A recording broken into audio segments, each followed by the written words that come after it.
प्रभु राम देव भगवान अल्लाह खुदा ईश आदि नाम एक ही शक्ति के हैं। वो कैसा है, कहां है, कैसे मिलता है, किसने देखा है? ये प्रश्नवाचक चिन्ह पूर्ण रूप से हटाने के लिए अवश्य सुनिए जगत गुरु तत्वदर्शी संत रामपाल जी महाराज के अमृत वचन, सर्व पवित्र धर्मों के पवित्र शास्त्रों के आधार पर। कबीर साहब कहते हैं, आदि नाम हमने भाग सुनाया और ये मूर्ख जीव मरब नहीं पाया। कबीर साहब कहते हैं, सार शब्द को, आदि नाम को, नी शब्द को, नी अक्षर को मैंने बोल कर सुना रखा। उसका सुरत नृत्य का जाप है, जीव से जाप नहीं करना। वो वाणी का विषय इसलिए नहीं है कि बोल कर जाप नहीं करना। इस मधु परमहंस की पुस्तक वही अमरलोक के पृष्ठ 42 पर और क्लियर कर रखा, देखना। ये वो अमरलोक है, वही पुस्तक है इसकी। ये वाणी है परमात्मा की।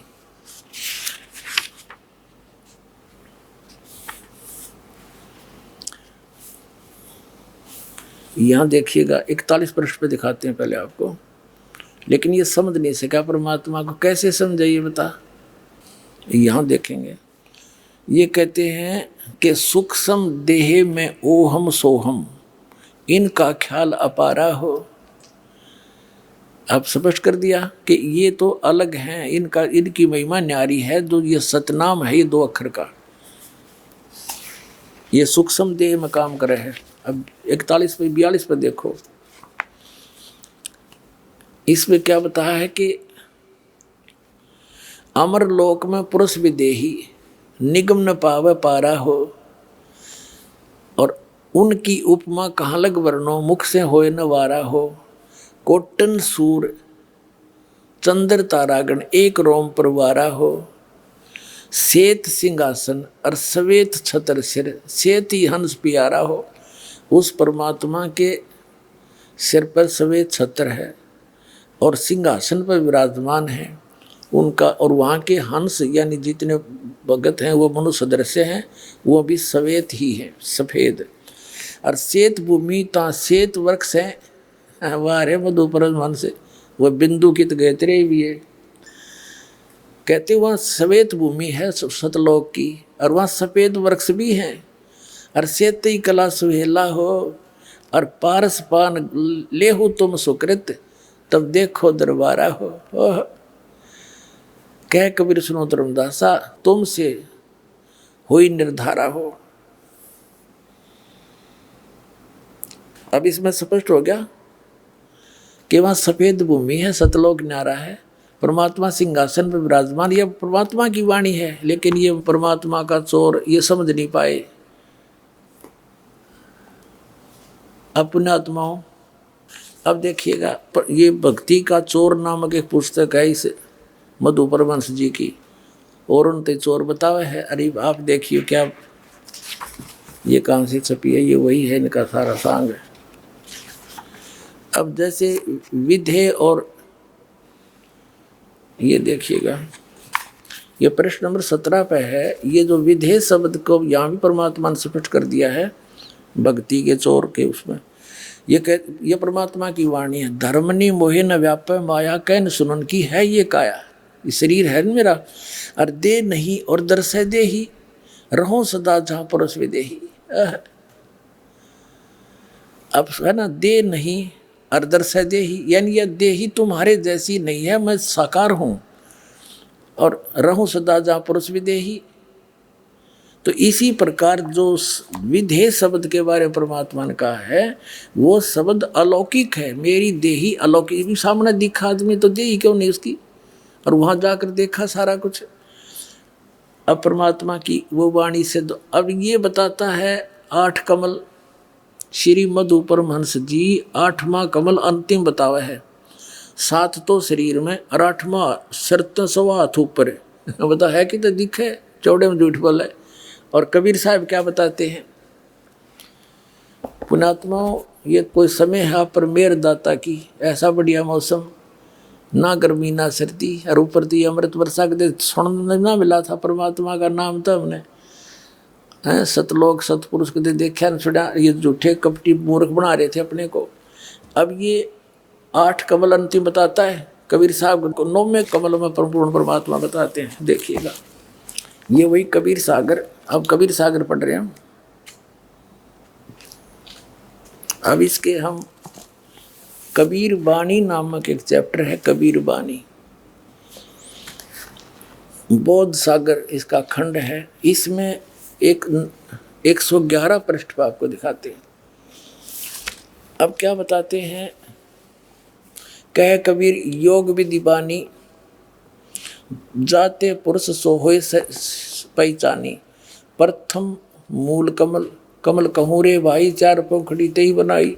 ये मूल कमल, द्वितीय कमल, ये 4 पंखड़ी, फिर 6 पंखड़ी दूसरा कमल, ये पहले कमल की 4 पंखड़ी, दूसरा कमल ना भीतर हैं, और फिर तीसरे कमल की 8 पंखड़ी लक्ष्मी नारायण मूर्ति ताधर ही, और चौथा कमल ये 5 में सारा आकर के यहाँ आ गया। 8वां कमल 10 पंखड़ी कहिए, ये 8वां कमल यहाँ समाप्त हो गया। अब यहाँ करा है 9वें कमल की अवगत वाणी, अनंत पंखुड़ी ताकर प्राणी, तामय पूर्ण ब्रह्म अखंडा, निस्वासर धरणी नहीं चंदा, एक नाम सत्य है वाणी, ताही नाम सृष्टि उत्पानी।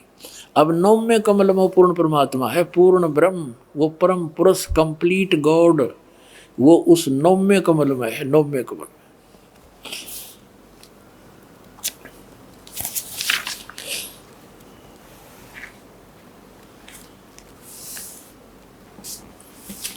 उनकी छाया कहो रे भाई, तोन छाई घट सब समाई, 2 स्वरूप आदि सैदानी, 2 स्वरूप काया बंदानी, तीसरा रूप रहित है आप है, भेद लखो तेही गुरु प्रताप है। तेही प्रतिमा 2 है भाई, एक नारी एक पुरुष कहाई, जिसका भेद कहो समझाई, एक नाद एक बिंद कहाई। अब ये बहुत लंबी कहानी है, फिर बताएंगे। इसका अर्थ ये है कि वहाँ परमात्मा ने, वहाँ पर जो परमात्मा सतलोक के 3 डिवीजन हैं, बाहर के स्थान, बाहर बाह्य क्षेत्र में तो जैसे दिल्ली अपना एक भारत की राजधानी है, तो बाहरी क्षेत्र तो ग्रामीण क्षेत्र है, बाहरी दिल्ली कहलाते हैं।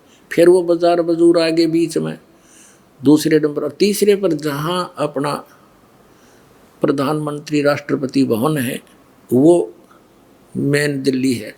ऐसे 3 स्थान हैं। तो वहाँ पर जो बाहरी क्षेत्र है उसमें तो पहाड़, हीरे पन्नाओं के पहाड़, वृक्ष, फलदार वृक्ष, बाग बगीचे, बहुत लंबे विस्तार है। उसके बाद फिर स्त्री पुरुष रूप में सभी हंस रहते हैं। नेक्स्ट पोर्शन में वो बिंद के हैं, बिंद से, और उससे नेक्स्ट जो स्थान है वो केवल नाद से यानी वचन से बनते हैं वहाँ उनकी उत्पत्ति, और वहाँ फिर सतपुरुष परमात्मा का स्थान है। इसका अर्थ ये है। अब फेल हो गया यूँ कि 8वां कमल 8वां कमल, अरे परमात्मा की वाणी में लिखा हो तो 9वें कमल में पूर्ण ब्रह्म भाई। तो परमात्मा क्या कहते हैं कबीर साहब, जग सारा रोग यारे, जिन सतगुरु वेद न जाण्या, जग सारा रोग यारे। भाई सच्चा सतगुरु कोई है न पूजे, इन झूठों जगपतियासी। इन झूठा पर सब आश्रित होए बैठे हैं। अंधे की बांग ही अंधे ने, अब भगत तो अंधे हैं बेचारे, ज्ञान नहीं इनको, ये इसीलिए तो उंगली पकड़ते हैं संत की, कहिए हमें उंगली पकड़ा कर और पार कर दे, संज्ञान दे रहे थे। और वो भी अंधा चतुर, उसने भी कति कुछ नहीं दिखता। जब प्रत्यक्ष वाणी लिख रहा है ये मधु परमहंस जी, और उसका उल्टा अर्थ करके और पेश कर रहा है। इन्हें बैठा दिया, कितने कबीर पंथियों का, भोली आत्माओं का जीवन नाश कर दिया। तो ये है वो काल के पक्के दूत, इनसे बचो और सतलोक चलना है तो बरवाल आश्रम में आ जाओ और प्राप्त करो पूरा मंत्र और पार हो जाओ। बोलो सतगुरुदेव।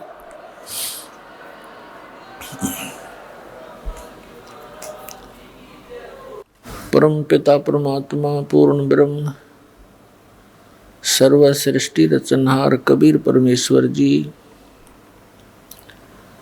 ये हमारे सभी के जनक हैं। ये वो परमात्मा हैं जो इस जीव के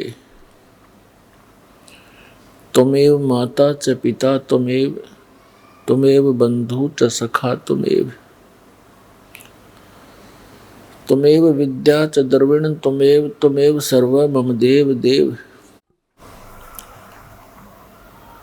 वास्तव में यही हमारे माता व पिता के गुण रखते हैं, हमारे माता व पिता हैं। यही हमारे वास्तव में बंधु हैं, सखा हैं, भाई हैं, रिलेटिव हैं। अध्यात्म ज्ञान के अभाव से हम अपने उस सर्वगुण संपन्न परम साथी को, परम पिता को, परम मित्र को भूलकर हम उन नासवान प्राणियों को अपना संरक्षक, साथी, मित्र आदि मानकर उन्हीं के इर्द गिर्द हम घूमते रहते हैं, जिस कारण से हम परमात्मा से मिलने वाले सुख को, परमात्मा से मिलने वाले सहयोग को नहीं प्राप्त कर सकते, नहीं प्राप्त कर पाते। सत्संग के माध्यम से ये ज्ञान दिया जाता है।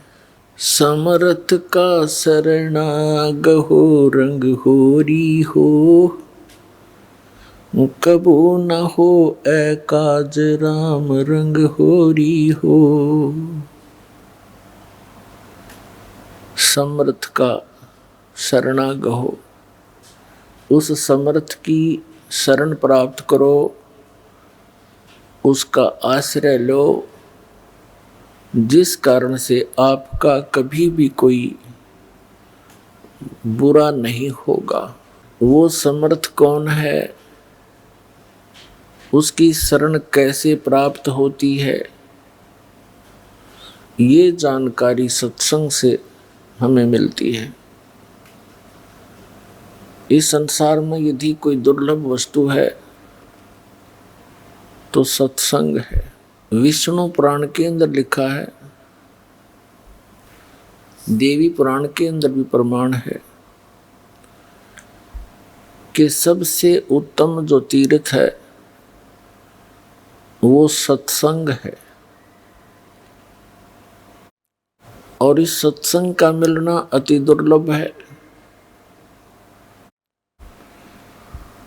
तो पुण्यात्माएं ये समझेंगे कि सत्संग तो बहुत प्राप्त है, जहाँ देखे वही संत सत्संग कर रहे हैं। आजकल इस टीवी चैनलों के माध्यम से भी बहुत से संत जन अपने विचार व्यक्त करते हुए आपको नजर आते हैं, परंतु वे सत्संग नहीं कर रहे। वो तो कोरी झूठ बोल रहे हैं, बकवाद कर रहे हैं। अपने आत्माओं, जो व्यक्ति प्रथम बार दास के इन सत्य वचनों को सुनता है, ऐसे लगते हैं जैसे कुनीन खा ली हो। कुनीन जैसा टेस्ट होता है। और जब इस ज्ञान से आप परिचित हो गए यथार्थता से कि जो दास बोल रहा है ये सारी सत्य है, तो उस समय आपको ये मनुखा दाख की तरह लगेंगे ये वचन दास के। सत्संग के बिना प्राणी कितनी गिरावट में आ चुका है, आज आप देख रहे हो। और आज से 50 वर्ष पहले का माहौल भी हमने देखा है, जब हम कुछ थोड़े बहुत जानने योग्य हुए होंगे, 10-11 वर्ष के थे। उस समय बाजार में जाते थे 90% दुकानदार भगवान से डरने वाले होते थे। आज उसके विपरीत हो चुका है। इस दास ने सन 1977 में सर्विस ज्वाइन की थी। As a junior engineer civil irrigation department Haryana में। उस समय पूरे विभाग के अंदर एक आध ऑफिसर ऐसा सुनने को मिलता था कि वो रिश्वत लेता है। और सन 1995 में दास ने जब ये सर्विस त्याग दी इस परमात्मा प्राप्ति के लिए, उस समय तक ये कहने को ही मिलता था कि शायद वो व्यक्ति, वो ऑफिसर रिश्वत नहीं लेता। इसका कारण क्या है कि आज से लगभग 600 वर्ष पहले परमात्मा आए थे। परमेश्वर कबीर देव जी, कबीर साहिब जी भारतवर्ष की पावन पृथ्वी पर सन 1398 में ज्येष्ठ सुदी पूर्णमासी संवत 1455 में कमल के फूल के ऊपर एक लहर तारा नामक तालाब में परमात्मा एक शिशु रूप धारण करके प्रकट हुए थे। वहां से उनको नीरू नीमा नाम के जुलाहा दंपति उठा ले गए थे। वो किस उद्देश्य से आए थे कि उस समय हाहाकार मची हुई थी पूरे अक्षेत्र में, भारतवर्ष में भक्ति के स्थान पर बकवाद शुरू कर रखी थी। ऊत भूत की पूजाएं, जाड़े जपटे, ये इस प्रकार की वस्तुओं पर बोली आत्माओं को उलझा रखा था, जिनसे कोई लाभ नहीं हो रहा था। हाहाकार मची थी। तब परमात्मा जो हमारे पिता हैं, हमारे साथी हैं, हमारे मित्र हैं, मित्र वही होता है जो मित्र के साथी के दुख में दुखी हो। तो यही हमारा सच्चा मित्र है, यही हमारे पिता हैं, यही हमारी माता है, जो तीनों लोकों में प्रवेश करके सबका धारण पोषण करता है। तो उस समय इस परमात्मा ने उन दुखी प्राणियों को, जो सब जगह धक्के खा चुके थे, जाड़े जपटे भी करा चुके थे, सब पूजाएं करके थक चुके थे, अंतिम सांस गिने थे, कोई किसी कारण से परेशान था, कोई निर्धनता के कारण दुखी था, कोई शरीर से दुखी था, कोई तीन ताप के कष्ट को भोग रहा था। उस समय परमात्मा ने ये यथार्थ ज्ञान और यथार्थ भक्ति मंत्र, जिनसे हमें लाभ मिलना था परमात्मा की तरफ से, वो दिया था। उस ज्ञान से इतना प्रभाव पड़ा था, 64 लाख शिष्य हुए थे उस कबीर परमात्मा के, जो एक धानक के घर परवरिश की लीला करके बड़े हुए थे। सन 1398 में छुआछात चरम सीमा पर थी, और फिर उस जुलाहे यानी धानक से ब्राह्मणों तक ने भी दीक्षा ली, क्योंकि वो दुखी गणे हो रहे थे, उनकी दुर्गति हुई पड़ी थी, कहीं से कोई सहारा नहीं मिल रहा था। 64 लाख शिष्य आज से 600 वर्ष पहले होना कोई बालकों का खेल नहीं है। जन साधारण नहीं कर सकता इस काम को, लेकिन हम भगवान की महिमा से अपरिचित होने के कारण परमात्मा को पहचान नहीं सके।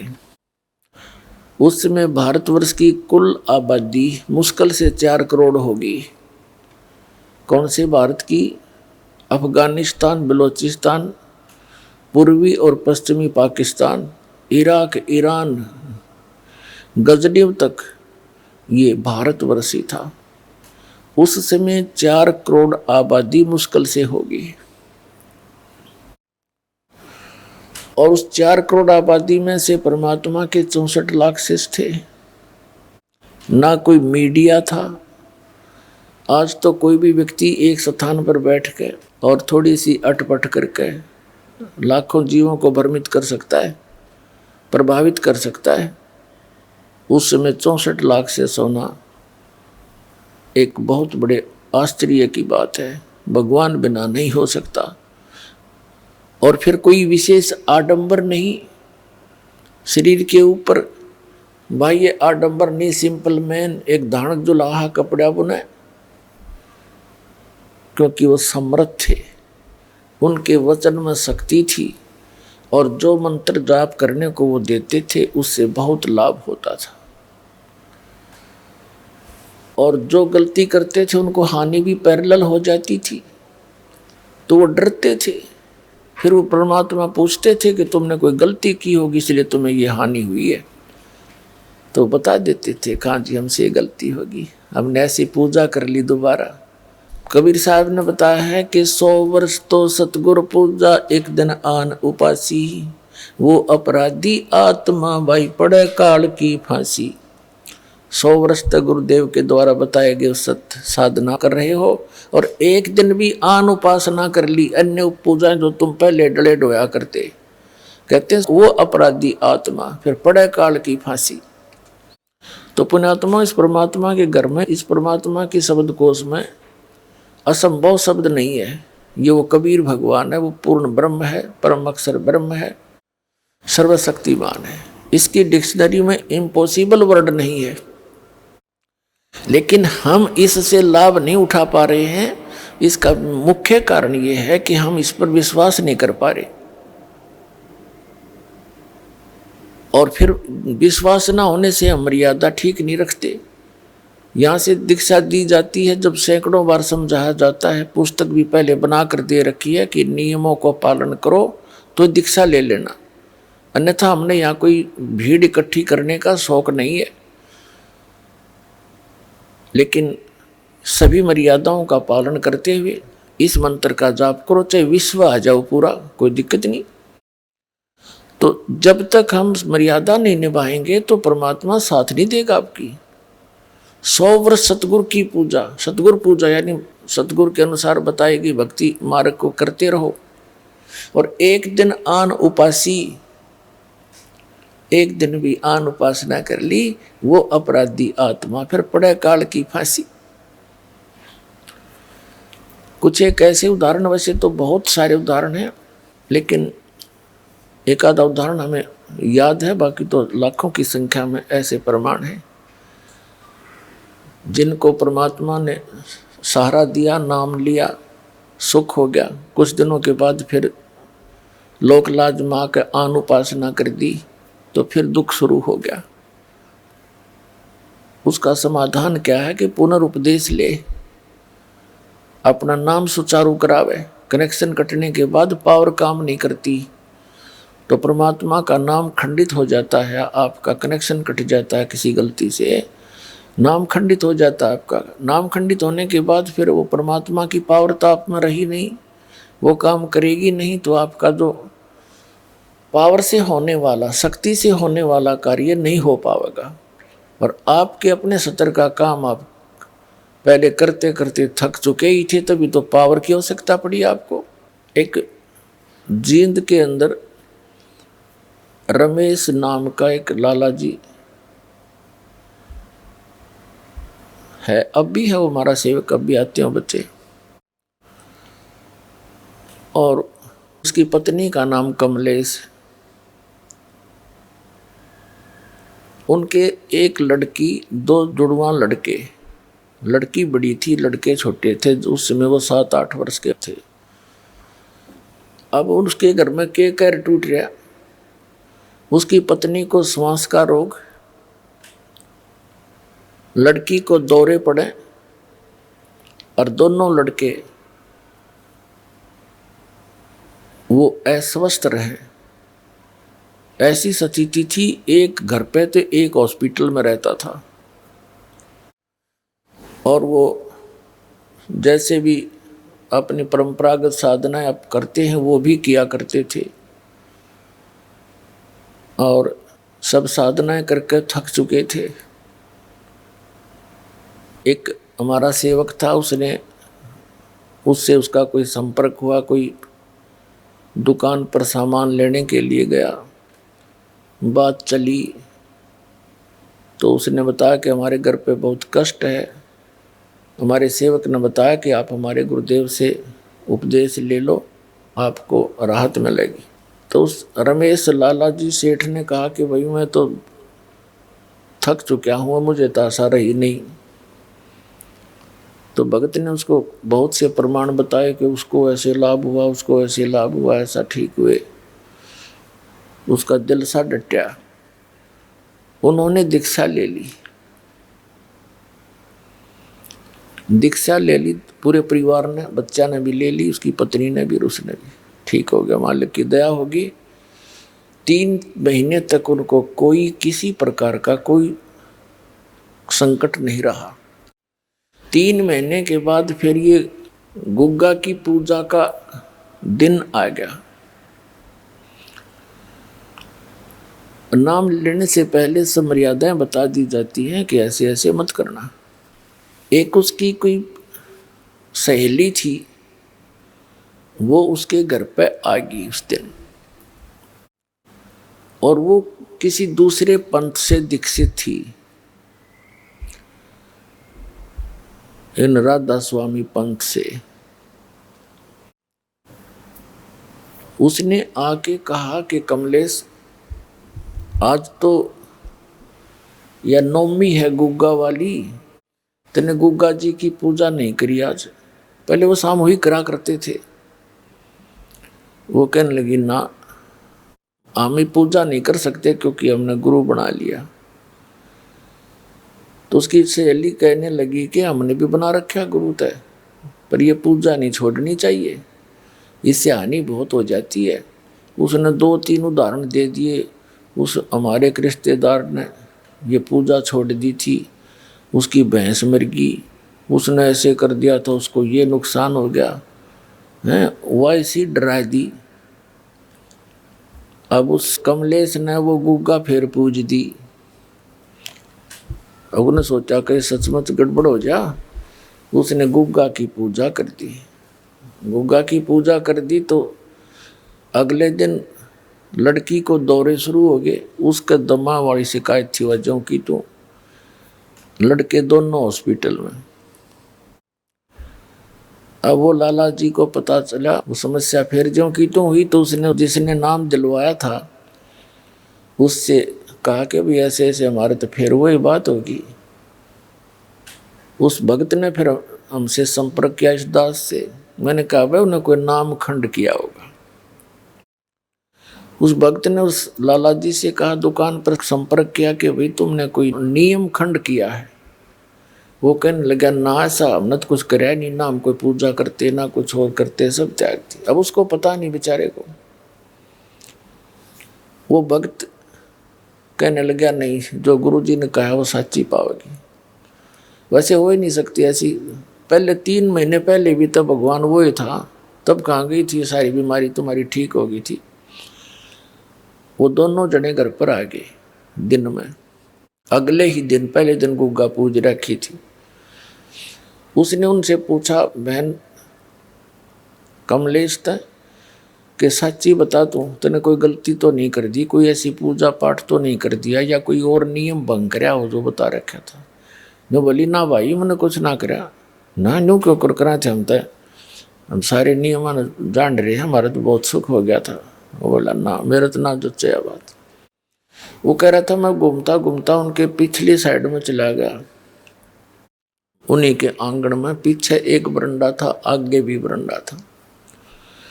पिछली साइड में बरंडे के में एक प्लेट सी रखी एक स्टूल पे, और उसमें जंतर मंतर से करे हुए धूप धाप सी रखी। तो मैंने उससे पूछा कि ये क्या कर रखा है तुमने। वो कह रहा था कि मैंने उनसे पूछा ये क्या कर रखा है। वह बोली भाई या तो, उसने कहा तने ये गुग्गा पूजी होगी, कल तो थी वह 8 में। तो वह घबरा सी गई। बोला सच्ची बता दे, झूठ बोलने बात नहीं बड़ा नाती, तो ये फिर हो गया दुख तुम्हारे सारे परिवार में, क्या हाल कर लिया तुमने। तो वो कहने लगी भाई मैंने गुग्गा की पूजा कर दी काले, और ऐसे ऐसे मेरी सहेली पुरानी थी, उसने आकर बताया काम भी तो कर रहे हैं और पूजा नहीं छोड़ा करते। तो भगत कहने लगा ये मुश्किल तो गुग्गा काटी थी गुरुजी ने, यहाँ तने गुग्गा फिर बुला ली। अब पूज ले इस गुग्गा ने, तुम मरे बाढ़ में जा। फिर रमेश भगत कहने लगा अब क्या होगा। फिर मैंने उनसे कहा था कोई नियम खंड कर रखा है, उपदेश दोबारा ले। दोबारा उपदेश लिया उन्होंने। आज उन बातों ने 15 साल हो गए, उनका कांटा भी नहीं लग गया। पुण्यात्माओं, विश्वास करो इस परम पिता के ऊपर। अब भी आते हैं, वो आए भी हुए होंगे आज। कहने का भाव ये है कि कबीर परमात्मा कहते हैं जब लग हंसा हमारी आना, और काल लगे नी तेरा बाणा। जब तक ये पुण्यात्मा मेरी मर्यादा में रहेगा, काल तेरा अटैक नहीं हो सकता उस घर पे। हम जानबूझ के लोक लाज में आके या अपनी अज्ञानता से घबरा के भगवान से दूर हो जाते हैं, फिर तो काल तैयार बैठा है। ये तो कष्ट ही दे सकता, सुख तो दे ही नहीं सकता। अब किक्कर के पेड़ पे, बबुल के पेड़ पे कोई आम खोजने लगे तो कितना मूर्ख होगा वो। आम तो आम पर ही मिलेंगे, आम के पेड़ पर ही मिलेगा आम का फल। तो कबीर परमात्मा आम का पेड़ है, ये काल भगवान बबूल का पेड़ है, इसमें कांटों के अतिरिक्त कुछ नहीं मिला। तो कहने का भाव ये पुण्यात्माओं, 100 वर्ष सतगुरु की पूजा, एक दिन आन उपासी, और वो अपराधी आत्मा फिर पड़े काल की फांसी। तो ये दृढ़ता के साथ इस नियमों का पालन करते हुए इस परमात्मा की शरण में रहो। समर्थ का शरणा गहो रंग होरी हो, कदे न हो ए काज राम रंग होरी हो। एक किसान भगत था, वो बता रहा था जी एक दिन मैं अपनी बहन के चला गया, उसके जमीन अधिक थी, वर्षा होगी, हमारे यहाँ वर्षा हुई नहीं। तो उसका संदेशा आ गया कि भाई जमीन जो है काफ़ी, अब वर्षा के कारण सारी ही जमीन की गुड़ाई करनी पड़ेगी हल से। मैं दोनों बैल अपने लेकर, हल लेकर के वहाँ बहन के वहाँ चला गया। मेरा बहनोई था, वो दूसरे खेत में काम कर रहा था, उसके अपने बैलों से मेरे को दूसरे खेत में जाना था, मैं वहाँ चला गया। वहाँ दोपहर के समय एक छोटा सा तालाब होता, जोड़ी बोल रहे खेतों में होती है, छोटा सा तालाब, उसके आसपास झाड़ जंखाड़ से होते हैं, वृक्ष होते हैं। वहाँ बैल बांध के विश्राम कर रहा था दोपहर में। तो मैं थोड़ा सा देखा, अंदर ने एक मंडी सी बनी हुई थी, ऐसे छोटी सी मंडी, किसी पीर की थी, वह मर गया हुआ कोई। ये क्या होता है, ये भक्त जो होते हैं, गुरु होते हैं, ये पिछले पुण्यकर्मी प्राणी होते हैं। पिछली बैटरी चार्ज होती है इनकी, और आगे सतभक्ति ना मिलने से आगे चार्जर होता नहीं, तो ये मर जाते। मृत्यु के बाद भी इनमें कुछ भक्ति की शक्ति शेष रह जाती है, और वो प्रेत बनकर भटकते रहते हैं। फिर वो मंडी बनवाते हैं, उसमें विश्राम करते हैं इतने कुछ 4 ईंटों के अंदर। तो उस पीर की कोई जैसे बोल देते हैं, एक 5 किलो गुड़ चढ़ा रखा था, जिसने बेली कहते हैं यहाँ पर, बेली। वो 5 सेर गुड़ का वो दान करते हैं। तो मैंने देखा गुड़ बड़ा सुंदर बढ़िया, मैंने वो उठा के कुछ तो आप खाया और कुछ बैलों को खिला दिया। खेतों में चारा चराते इसमें फोड़ फोड़ के उनका गिर दिया। तो शाम ने मैं घर आ गया। रात को मैं सोया तो मुझे एक 5-1 फुट का, 4-4.5 फुट का व्यक्ति दिखा, दाढ़ी सी बड़ी हुई, साधु संत जैसा, और लाल आंख कर रखी उसने, भयंकर सा चेहरा बना रहा। अनु बोला मेरा गुड़ तूने खा लिया? तो सपना ही होता है। मैं कहने लगा बाबा जी तेरा गुड़ ना था, मैं तो मंडी पर ले आया था ठा के। बोला वो मंडी मेरी ही है, मैं पीर हूँ, फलाना हूँ। और नो बोला तू तगड़े की शरण में है, ना तन्ना मारूं और तेरे बैलान मारता। वो बोला भाई सपना टूट गया, डर सा तो गया। बोला कि मैं एक बार अग्यू के बोला आगी भाई, एक दिमाग खुली तो कुछ भी को ना। तो सुबह मैंने अपनी बहन और बहनोई से बताया, तो वो दोनों शक पके ही रह गए कि तू जीवे कैसे है। वहां तो कितनी जबरदस्त बला रहती है, उसका किसी ने भी कोई वस्तु ऐसे कर दी गड़बड़, वो जीवित नहीं छोड़ा करता, तू बच कैसे गया। तब मेरा भी जच्ची तो सचमुच ये बात बिगड़ा हो, जब मालिक की शरण ना होती तब उसने बताया हमारा कुछ ना बिगाड़ सकते ये पलूरे, हम परमात्मा की शरण में हैं। तो वो अब मेरे मुंह का नहीं देखे, सारी कथा सुनकर वो डर गए, फिर और गणे। तो परमात्मा कहते समर्थ का शरणा गहो रंग होरी हो, और कदे ना हो अकाज राम रंग होरी हो। कबीर परमेश्वर के पास ये सभी देवी देवता, ये पीर वगैरह जाकर ये भूत खड़े हो गए और कहने लगे भगवान जो आपको पूजते हैं वो हमारी पूजा नहीं करते, अब हमने ठोर बताओ हम कहाँ जाएं। परमात्मा कहने लगे कि जो मेरी पूजा नहीं करते वो तुम्हारे लिए हैं, उनको लूटो खाओ।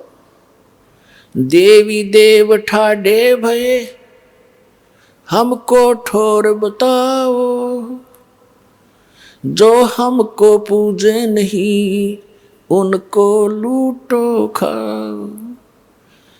कबीर साहब कहते हैं जो मेरी पूजा नहीं करते वो तुम्हारे लिए हैं, और वो क्या किसके लिए है, लेकिन जो मेरी शरण में आ गए हैं उनके निकट मत आ जाना। धर्म राय दरबार में देई कबीर तलाक, मेरे भूले चुके हंस को तू पकड़िए मत कजाक। होय होय पुण्यात्मा, होय होय कितनी भूल लगी थी हमारे को। हम लाल को छोड़कर कौड़ियों को इकट्ठा करके धनी बनना चाहते थे। इतने समर्थ परमात्मा कबीर साहब वो जुलाहा दानक जो काशी में आए थे, जिनको एक कवि कहकर हमने उनके इतिहास को बंद कर रखा था। पुण्यात्मा ऋग्वेद मंडल नंबर 9 सूक्त नंबर 86 के मंत्र 26 और 27 में, ऋग्वेद मंडल नंबर 9 सूक्त 82 के मंत्र 1, 2, 3 में, ऋग्वेद मंडल नंबर 9 सूक्त 94 के मंत्र 1 में, ऋग्वेद मंडल नंबर 9 सूक्त 95 के मंत्र 2 में, ऋग्वेद मंडल नंबर 9 सूक्त 96 के मंत्र 16 से लेकर 20 तक, और ऋग्वेद मंडल नंबर 9 सूक्त 20 के मंत्र 1 में, ऋग्वेद मंडल नंबर 9 और सूक्त 1 मंत्र 8, 9 में, और भी अनेकों स्थानों पर कबीर परमात्मा की और परमात्मा की यथार्थता भरी पड़ी है।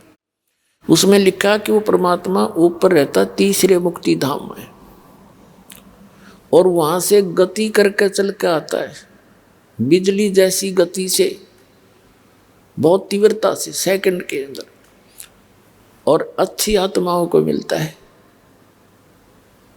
और उनको यथार्थ ज्ञान से परिचित कराता है।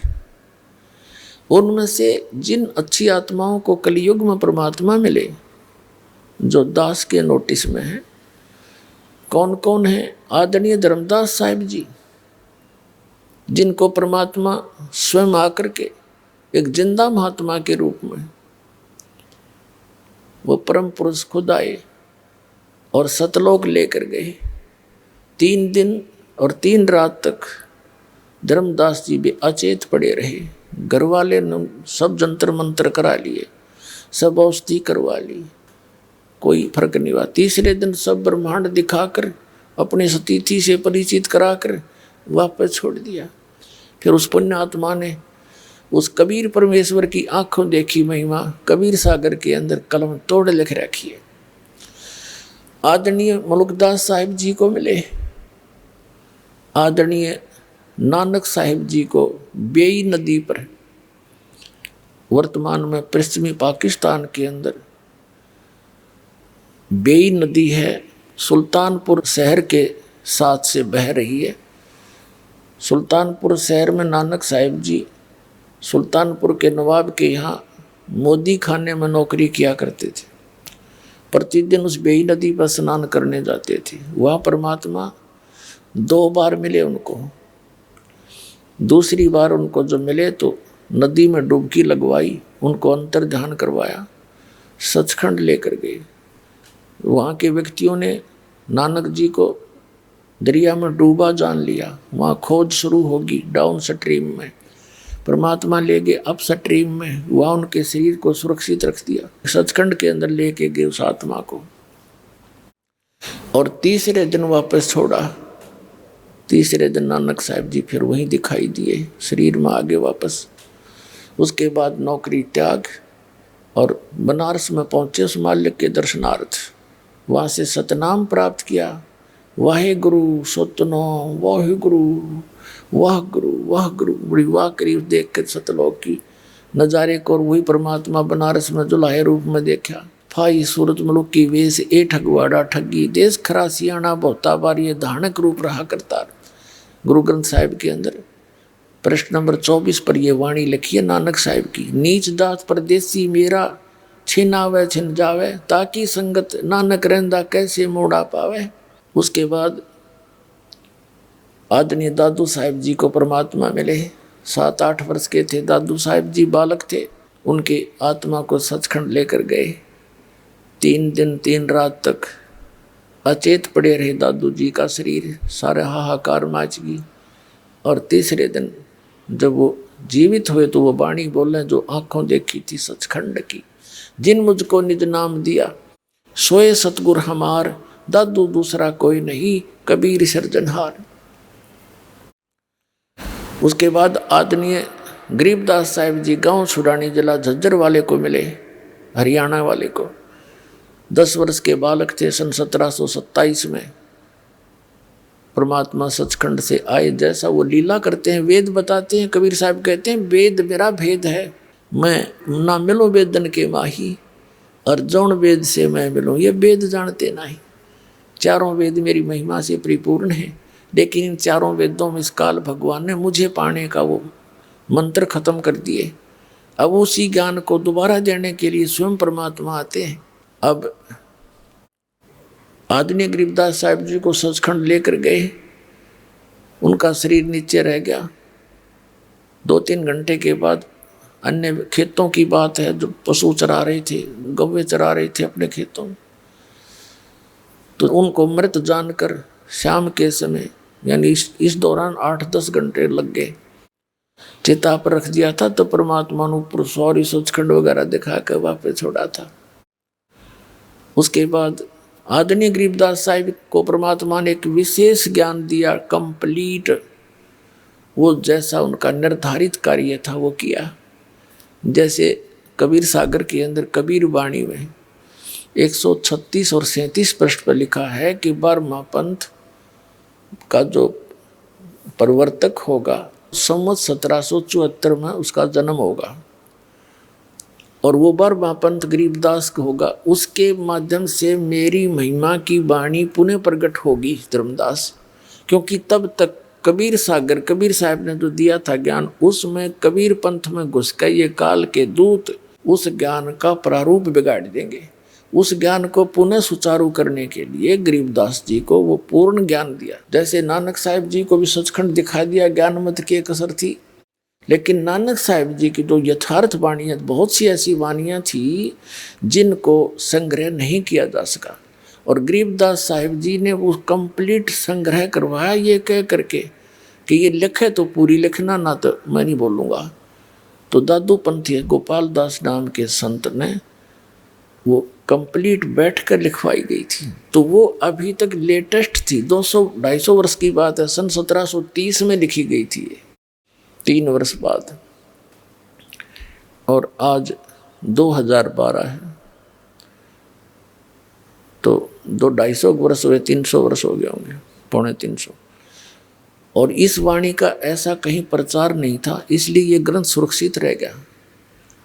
और इसमें एक विशेषता थी, क्योंकि गरीबदास पंथ से दास का निकास है, उसमें ये कहा करते थे कि इस वाणी को यदि कोई फेरबदल कर देगा उसकी दुर्गति हो जाएगी। एक संत ने कोशिश की थी, कुछ ऐसी वाणी है इसके अंदर, वैसे है तो वो सही, लेकिन जनसाधारण उसको विपरीत अर्थ ले लेता है। तो उस संत ने कोशिश करी कि इससे ये निकाल दूं, तो उसको अधरंग मार गया और उसने अपनी अक्षमा याचना की, वो वाणी दोबारा लिखी एज इट इज, तब वो राहत मिली उसको 90%, कुछ फिर भी उसको सजा मिली। तो उसके बाद पूरे गरीबदास के पंथ में जितने भी महंत संत हैं सब इस चीज़ से डरते हैं कि मात्रा भी गलत ना कर दिए इसी वाणी का। ये इसलिए किस लिए किया था कि ये तो काम बिगाड़ देंगे, अपने अपने मत से ना समझ कर अपनी बुद्धि अनुसार ये सदग्रंथों का अनर्थ कर डालते हैं।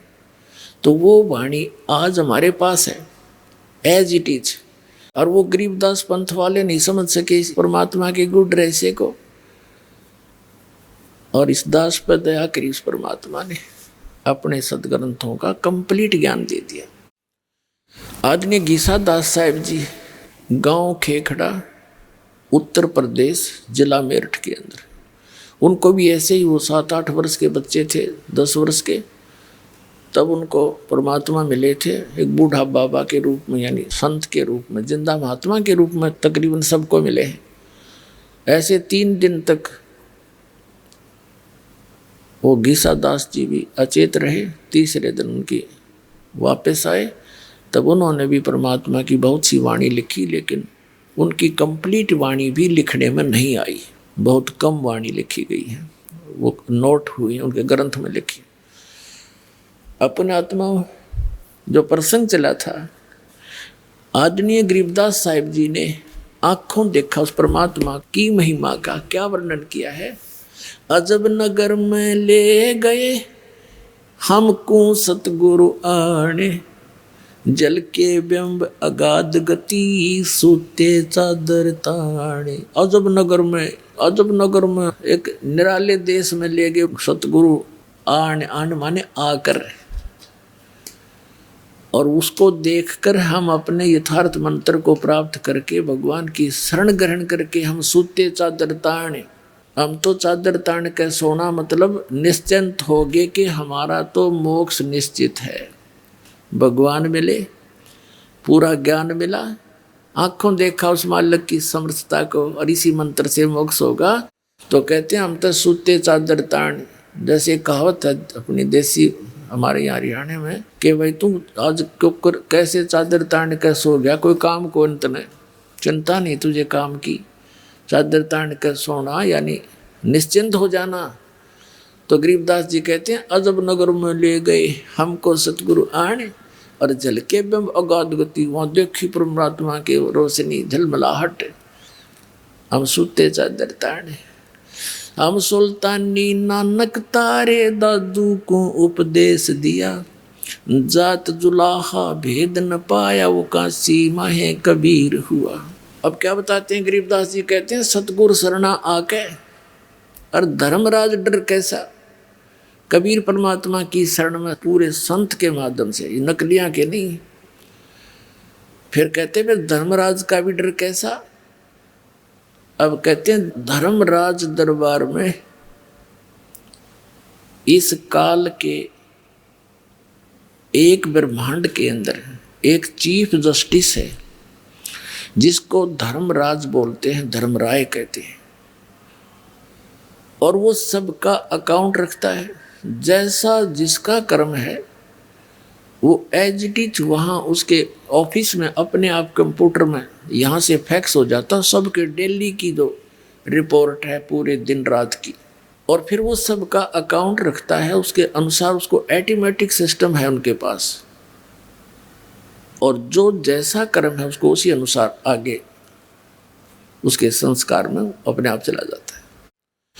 अब हमारे अंतःकरण में एक चित्र गुप्त है। गुप्त यानी हम नहीं देख सकते, एक ऐसा कैमरा लगा रखा है भगवान ने, जो हमारी सब क्रियाएं जो हम सोचते हैं करते हैं उन सब कर्मों को एक तो यहाँ रिकॉर्ड होता है अंदर, और एक कॉपी धर्मराज के दरबार में डेली फैक्स हो जाती है, इंटरनेट पे समझ लो ऐसे डल जाती है अपने आप। अब परमात्मा के विधान को समझने के लिए साइंस ने बहुत आसान कर दिया हमारा काम, ना तो कति ना दच्चो यह बात। अब सारी समझ में आवे है, बुद्धिमान व्यक्ति हो गए। तो कहते हैं कबीर परमात्मा जब मुझे लेकर गए, आदरणीय गरीबदास साहिब जी कहते हैं कि परमेश्वर परम अक्षर ब्रह्म कबीर जी मुझे साथ लेकर जब गए तो यहाँ के उस चीफ जस्टिस के सामने, पहले तो ब्रह्मा विष्णु महेश के लोक में गए, तो जहाँ भी परमात्मा जाते थे तो सभी खड़े होकर के उनका सत्कार करते थे। हम बैरागी ब्रह्म पद सन्यासी महादेव, सो हम मंत्र दिया शिव जी को, वो करे हमारी सेव।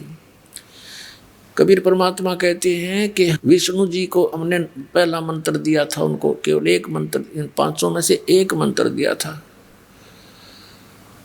हरियम नाम दिया था, वो शेष बने थे, क्योंकि सभी आत्मा उस परमात्मा की है। सबसे पहले कबीर परमात्मा ब्रह्मा जी को मिले थे। अग्नि ऋषि नाम अपना रखा था, दाता ने बताया था कि मैं अग्नि ऋषि हूँ। ब्रह्मा जी को सारा ज्ञान समझा, सृष्टि रचना सुनाई, प्रभावित हुआ, क्योंकि ये भी आत्मा भगवान के लिए तड़प रही हैं। 1000 वर्षों तक तप करते रहे, डरे डुबा दिए, काल ने उल्टी साधना करवा के इनको एटम बम बना लिया, सिद्धियाँ युक्त कर दिया। ये हठ योग करने से कोई लाभ नहीं होता, काल की प्रेरणा, काल का ही मटेरियल इसके अंदर संग्रह होता है, वो नहीं करना हमने। तो ब्रह्मा जी को परमात्मा मिले, सारी कथा सुनाई, बड़ा प्रभावित हुआ और बताया कि बच्चा गुरु के बिना मोक्ष नहीं होगा। ब्रह्मा जी ने उपदेश लिया, परमात्मा ने उनको ओम मंत्र दिया, क्योंकि वो वेद पढ़ा करता, ओम से प्रभावित था। तो परमात्मा चाहते थे एक बार स्टार्ट हो जाए किसी तरह, फिर मैं इसको सही मंत्र दे दूंगा, इसका पीछा छूट जाएगा और ब्रह्मा फिर सबको बता देगा, क्योंकि ज्ञान प्रचार यही कर रहा है, मेरा काम हल्का हो जाएगा।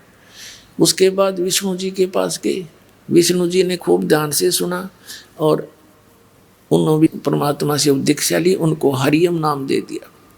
सिर्फ ये देखना चाहते कि एक बार ये मेरी बात को स्वीकार करे किसी तरह। फिर शिव जी के पास गए, बड़ा सत्कार किया भगवान शिव ने ऋषि जी का, ऋषि रूप में परमात्मा का, और खूब ज्ञान सुना, सारी बात स्वीकार की और उनको ये सोहम मंत्र दिया। कबीर साहब कहते हैं सोहम मंत्र हम जग में लाए और सार शब्द हमने गुप्त छिपाए। ये सोहम मंत्र किसी भी ग्रंथ में नहीं मिलेगा, वेद गीता और पुराणों में। परमात्मा कहते हैं सोहम शब्द हम जग में लाए और सार शब्द वो तो अभी किसी को बताऊंगा नहीं, अब समय आया था वो बताने का, अब दास ने सबको देने लगे, जो अधिकारी होते जाएंगे उनको सार शब्द देते जाएंगे। फिर क्या किया, इस काल ने देखा कि ब्रह्मा विष्णु महेश ये तीनों के में उठ पटांग सी बात कर रहे हैं, इनके हृदय में कुछ और ही सोच होगी है।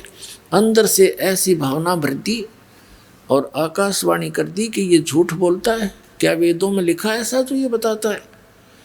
तो ब्रह्मा सचेत हुआ, कहा सचमुच वेदों में भगवान, उसने भगवान की आकाशवाणी मान ली, काल के द्वारा दिएगा ऊपर से आकाशवाणी, और भगवान आए थे वह फेल कर दी।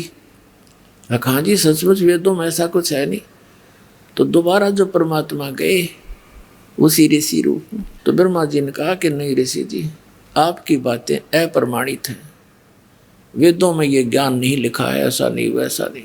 तो परमात्मा बोले इसे इतने वेद पढ़े जब तूने का ये नहीं लिखा, तो उन्हें पता लग गया काल प्रेरणा होगी इनके अंदर, अब ये सुनेंगे नहीं, लेकिन फिर भी ये नेक आत्मा है, साधु संतों का आदर करते हैं और इनको ये भी पता है कि ऋषि का अनादर करने से ये विषैले सर्प भी हैं, श्राप भी दे देते हैं, इसलिए इनसे वैसे भी आदर करते हैं ऋषि रूप में विराजमान किसी व्यक्ति का। जैसे भगवान विष्णु जी को नारद जी ने श्राप दे दिया, उस श्राप के कारण वो श्री राम रूप में जन्म होया, सारा जीवन बिरान माटी हुई, पत्नी कहीं, आप कहीं, बच्चे कहीं, उसके श्राप से ही वो कष्ट उठाया।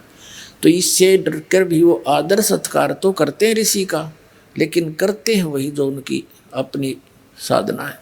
तो परमात्मा दोबारा गरीबदास जी को लेकर जब गए इन ब्रह्मा विष्णु महेश के लोक में, गरीबदास जी के सामने तो वो महात्मा रूप में थे ही, जब वहाँ पहुँचे तो उनको उसी रूप में दर्शन दिए जिस रूप में वो प्रथम बार मिले थे। तो जिसके भी पास गए वो समा खड़े होकर के सत्कार किया, आओ महाराज जी।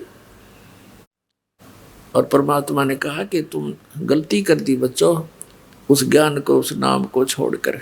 वो नाम ने बोले जी नाम तो हम वही जपते हैं, परमात्मा बोले मैंने और भी कुछ आपको बताना था, तो वो नहीं स्वीकार किया। तो ये सारी कुछ डिस्कस वार्ता इसलिए करवाई गरीबदास जी के सामने, परमात्मा ने उनके मुंह से बुलवा दिया कि सचमुच ये परमात्मा इनसे मिले थे और ऐसा ऐसा इनके साथ बात हुई थी। उसके बाद गए धर्मराज के दरबार में, चीफ जस्टिस के ऑफिस में। तो वहां जाते ही धर्मराज खड़ा हो गया, अपनी आसन को त्याग कर। अपने आत्मा, ये अध्यात्म जगत जो है इसके अंदर आध्यात्मिक ही सब क्रियाएं काम करती हैं। इनको अपने आप आभास हो जाता है कि जो ये सामने व्यक्ति आया है ये कितनी पावर युक्त है। उनके बस की बात नहीं हुई, अपने आप आसन उनका खिसकने लग जाता है, तो वो समझ जाते हैं कि ये कोई आम व्यक्ति नहीं। तो धर्मराज के दरबार में परमात्मा पहुंचे तो उसका आसन ऐसे ऐसे करने लगा। वो एकदम खड़ा हो गया और हाथ जोड़कर खड़ा हुआ। तब परमात्मा खड़े हैं, जैसे एक छोटे अधिकारी को बड़ा अधिकारी आदेश देता है और साथ में उसको डांट भी लगाता है। इस प्रकार वार्ता कबीर साहब ने यहाँ के धर्मराज के साथ की।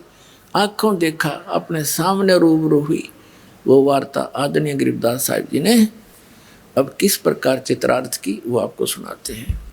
आदरणीय गरीबदास साहिब जी क्या बताते हैं। पंजा दस्त कबीर का सिर पर रखो हंस, यम किंकर चंपे नहीं उधर जात है वंश।